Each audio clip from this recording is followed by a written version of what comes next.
चुप होइए। जय भीम साथियों, जय भीम, जय भीम। बताना पड़ेगा, ठीक है। सम्मानित साथियों, क्रांतिकारी जय भीम साथियों, मैं विनय रतन सिंह, आपका भाई, आपका बेटा। आज हूँ जौनपुर के गांव में, जहाँ पर लगातार राजनीतिक द्वेष के कारण लोगों की हत्या हो रही है, या मैं कहूँ कि जाति के आधार पर हत्या हो रही है। देश के अंदर जिस प्रकार की प्रताड़ना चल रही है, ना प्रशासन साथ दे रहा है, ना सरकार साथ दे रही है। आप देख सकते हैं घर की स्थिति। ये देखिए, ये घर है एक भाई का, 24-25 साल उसकी उम्र थी। वो मेहनत मजदूरी करके अपने माँ बाप का पेट पालता था। ये उनके पिताजी हैं, ये उनकी माताजी हैं, ये चचेरे भाई हैं। उसको पुलिस उठाकर ले जाती है चोरी के उसमें, तो चोरी करता है, उठाकर ले जाती है, इतना पीटती है कि उसको मार देती है। और मारने के बाद अगर परिवार के लोग वहाँ पर जाते हैं और कहते हैं कि भाई हमारा बच्चा कहाँ है, तो उनको भी गाली गलौज की जाती है जाति का नाम पूछ करके। किस लिए? कि ये लोग यादव जाति के हैं, इसलिए इनको मारा पीटा जाता है। अब मेरी भी ये समझ में नहीं आ पा रहा कि न्याय के लिए और व्यक्ति कर क्या सकता है, जहाँ पर न्याय समाप्त हो जाए, प्रशासन न्याय के लिए बिल्कुल वो कर दे, तो लगता है कि देश के अंदर गरीबों का रहना दुश्वार हो गया। अब समझ ये नहीं आ रहा कि इन दोनों का भरण पोषण कैसे होगा। ये लोग रो रहे हैं, हमारी माँ रो रही है लगातार, वो कह रही है कि मेरे बच्चे के लिए न्याय चाहिए। क्या किया जाए? देश के लोग मुझे सुन रहे हैं, देख भी रहे हैं, इसको फैलाएं। मैं चाहता हूँ उनके पिताजी पूरा वाक़या बताएं क्या है। आप जो है बताइए पूरा वाक़या कि ये क्या है, कैसे हुआ। मेरे साथ हम रहे ना। अच्छा, इनके पिताजी जो है ना मुंबई में मेहनत मजदूरी करते हैं। पिताजी इनके मुंबई में मेहनत मजदूरी करते हैं, यहाँ थे भी नहीं। ये चचेरे भाई हैं उनके, बड़े पापा के लड़के। ये पूरा वाक़या बताएंगे, वाक़या क्या है ये। नहीं, जैसी 11 तारीख को 3:30 बजे पुलिस आई। एक लड़का वहाँ से भेजा गया मोटरसाइकिल से, और मोटरसाइकिल पे बैठा के कृष्ण कुमार पुजारी को यहाँ से लेके गया हो, और रोड पे जैसे ही बाइक खड़ा किया वैसे ही 5-6 पुलिस वाले उसको घेर लिए, और एक आदमी ने पीछे से पकड़ लिया, पकड़ के उसको गाड़ी में डाल लिया। और उन लोगों से पूछा गया कि भाई क्या हुआ, क्या मैटर है, तो लोग कुछ बताए नहीं, और बोले कि थाने पे आओ फिर हम बताएंगे। उसके बाद थाने पे गया बड़ा भाई थाने पे गया, तो थाने पे बाहर से ही पूछा गया कि तुमसे कौन से बिरादर हो, तो बताए यादव हैं। तो बोले भाग जाओ साले, नहीं तो मार कर तुम्हारी गाँव तोड़ देंगे, इधर दिखाई मत देना, हम लोग पूछताछ कर रहे हैं। वो भाई वहाँ पे कम से कम 9 बजे तक थाने पे बाहर खड़ा था, और कोई सुनवाई नहीं हुई।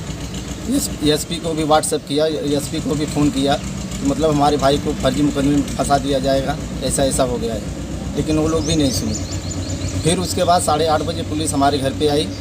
कम से कम 10-12 लोग आए और घर में घुस गए, औरतों को मारे भी, गाली भी दिए। घर में घुसने के बाद ताला खुलवाए, और घर में रखे हुए ब्याज का पैसा 50,000 रुपया वो भी लेके चले गए, और बोले कि हम 2 घंटे बाद फिर आएंगे।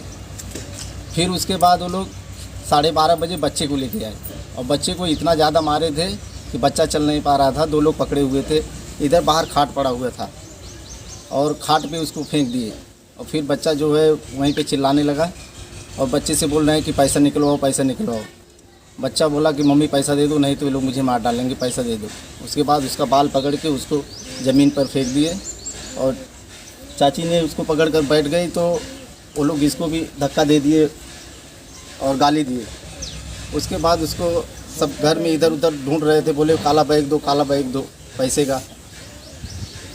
चाची को यहाँ तक घसीटते हुए बच्चे को भी लेके गए, वहाँ पे गाड़ी में डाले उसको, और यही बोल रहा था कि अगर मम्मी पैसा दे दो, नहीं तो वो लोग मुझे मार डालेंगे। लास्ट में सर गाड़ी में डाले, वो लोग उसको लेके चले गए, और वही रात में मार कर वो लोग सदर हॉस्पिटल में लेके गए, दरवाजे के पास वहीं पे छोड़ के वो लोग भाग गए।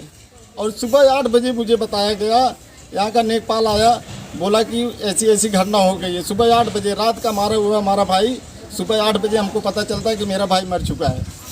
और फिर हम वहाँ सदर में गए, तो वहाँ पे कम से कम 200-250 पुलिस वहाँ पे लगाई गई है, और हमको अंदर जाने नहीं दिया जा रहा है बच्चे को देखने के लिए। और कैसे करके हमको जाने दिया गया, तो वहाँ पे ना तो हमको फ़ोटो लेने दे रहे, ना वीडियो, ना उसका कपड़ा हटाने दे रहे। उसको इतना मारे थे कि यहाँ पे पूरा काला पड़ गया था।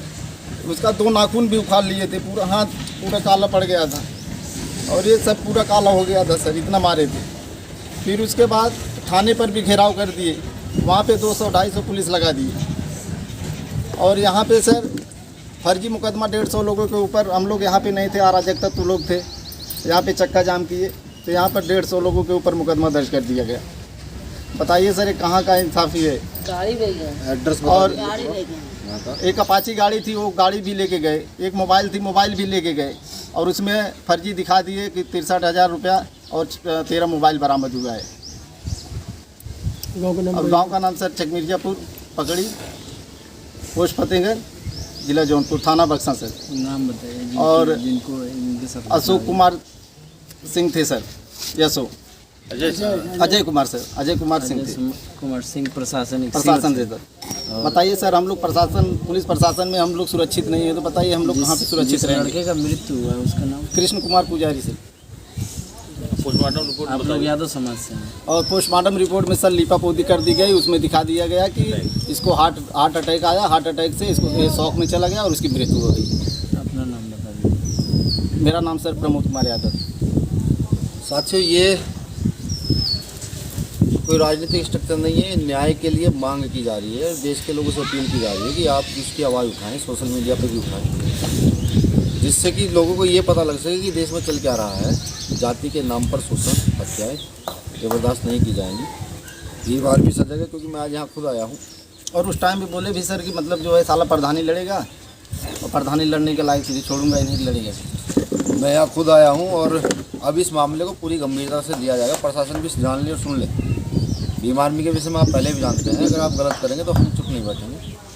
हम पूरी ताकत से ये क्षेत्र बंद कर देंगे। ज़्यादा तीरंदाजी करोगे, अगर सरकार की ज़्यादा चाटुकारिता करोगे तो व्यवस्था बंद कर देंगे। तो न्याय तो हम लेकर के रहेंगे। प्रशासन मेरी इस बात को बहुत गंभीरता से, ये बिल्कुल बख्शा नहीं है।